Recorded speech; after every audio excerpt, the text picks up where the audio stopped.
guys. Hi, everybody. So I'm Jessica. I'm from Brooklyn, New York. New York people. And I'm in 6th semester, Black semester, appropriate Black semester. And I'm going to talk to you a little bit about me being Caribbean American, what that means to me, things that I go through. And just starting off, I think I kind of wanted to do this because often I feel like in our need to come together as people, we often try to isolate what makes us different and special. And there are things that we all differ about: our culture, our religion, what we stand for, our politics, but it's really important that we get to know the individual, know what makes a person, what makes you, you, and what you come with to the table. And just for me, I know things that I go through on a daily basis and things I've gone through at home that are really important for who I am and how I am here. Kind of go through that for sure. So to share your weakness is to make yourself vulnerable to show your strength. And so part of the reason I was really nervous about this talk is I hate talking about myself. I'm really a private person. I don't like talking about myself at all. And it makes it really hard for me to open up about like what I've gone through, things that happened to me.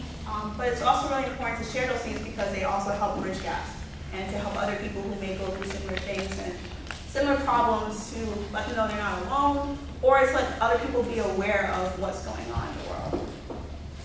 So I'm from Brooklyn, which is one of the 5 boroughs in New York.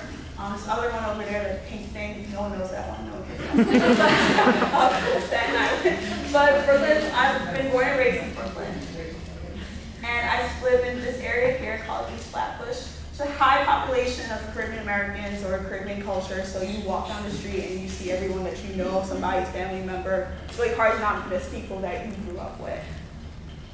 So similar to St. Kitts, we have a West Indian Day Parade, which is kind of like our carnival. So we go out to this one park called Eastern Parkway, and we take over the whole entire parkway. There's dancing, there's music, there's something called steel pan. If you guys have been here for long enough, you've seen steel pan. I also play steel pan. And things that you just have fun with people who you know, or people, yeah, I play steel pan, I'm sorry. And you dress up in different garments from your culture or things to whatever theme of the year is. So similarly to St. Kitts, like they have their carnival. It's very similar culture in that way. Also, we have a dollar man, which is the same thing as the bus system here. Almost the same price as well. And it's really a convenient, easy way to get around. Everyone talks about the MTA, but this is also a really easy way for you to get around. Same speed, but different roads, so that makes for a fun time. Yeah. So this is my family. This is my mom and dad and my sisters. These are my 2 god sisters, Marcy and Trina. And it's my biological sister, Nicolette. And one thing my parents always kind of influenced us was that to grow up and appreciate your culture and to know who you are, know what you stand for, know what makes you you, and not to be ashamed of that. And we've always been really close, talk about everything. And it's also really interesting being here now because I share a lot of things that I go through and that my parents also know that I go through because they've been through similar things as well growing up in the Caribbean. So my dad is from Haiti. My dad's from Haiti, here. He's from Port-au-Prince, which is the capital of Haiti. And my mom is from Jamaica, and she was she's originally from St. Mary, also lived in St. Anne for a little while. And they immigrated up to the States when they were about 12 years old. And they've been back 1 or 2 times, but not too frequently. But one thing that my parents have gone through that I hadn't really gone through was that they understood the idea of classism, where people were separated because of how rich or poor you were. So my mom also talks about people walking by their house who were very poor and people push them away compared to if you were darker or lighter. Nobody, for the most part, really cared about your skin color. They cared about whether or not you were able to afford your house or to afford groceries, which made a really difference when they came up to the United States because they were isolated because of their language barriers. They didn't know how to speak English or they spoke broken English. My dad spoke French, so it was hard for him to get across what he meant to people, which made for an interesting time. But they built a really good life together, and they always have supported each other, but they've gone through a lot. My dad often talks about when he was a kid how he would carry glass bottles in his book bag more than he would carry books because he'd often have to have fights in the morning and after school just to get through the day of surviving. because people picked on him because he was Creole and he didn't really know how to communicate with people for a long period of time. So they've often told me, like, make sure that you understand that people won't always appreciate who you are and how different you are, but that's okay. You have to be ready to face that and confront that. But I think their biggest problem was that they never really wanted my sisters and I to understand what racism felt like in that hardcore the stance of knowing that people will look at you differently because you're black, because you're darker, because you don't speak the same language that they do. But unfortunately, life happens, and I remember the first time I experienced racism was I was 7 years old, and I had, sorry, I'm getting a little choked up. I was on a bus with my parents, and with my mom and my sister, I had come back from a doctor's appointment because some boy who liked me tripped me and made me fall on the floor and smash my face. But, and I was laying in my mom's lap, and I was half asleep, and this white man, so our neighborhood that we were in, it's prominently black, Caribbean, mostly Jamaicans, Haitians, Trinidadians, and he was very close to my mother, how he was standing. So my mom asked him if he could move back, and he didn't apparently like that too much, so he proceeded to then curse her out, call her a bitch, call her the N-word, a word that I never really heard before. And he also did call her ugly, which was a word that actually took out to me, because I was like, my mom's not ugly, why are you calling my mom ugly? But, and when we got back home, my mom and sister had an argument with him, and it was a whole confrontation, but it fused out. But when we got back home, I remember being confused about this N-word. I was like, what is this word? Why is someone saying it to my mom? And I asked my grandmother about it, who was with us at the time, and she said, it's a very bad word, never gonna say it ever again in your life, but we'll talk about it later.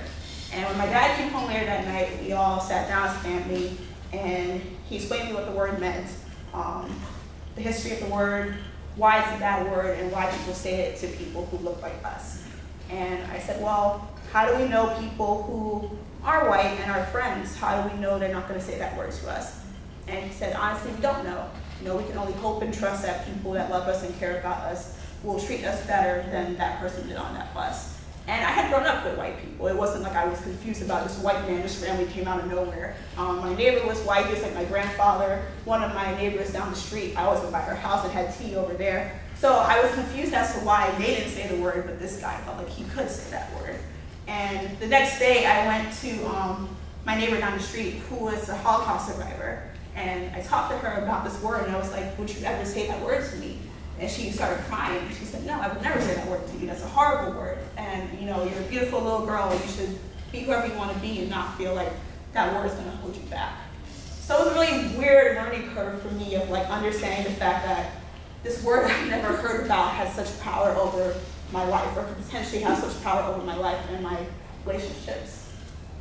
But that was a really interesting experience for me, just understanding the fact that even though I had people in my life who were different than me, there were people who still hated me because I was different than them.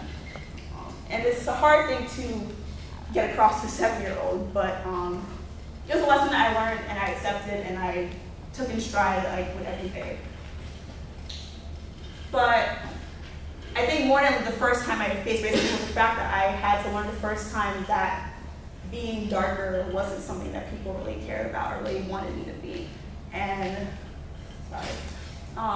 So this picture was, I was in my sophomore year of college, and my friend Shruti, she's from Dubai, my friend Melina, she's from Ethiopia, and they were having a house party.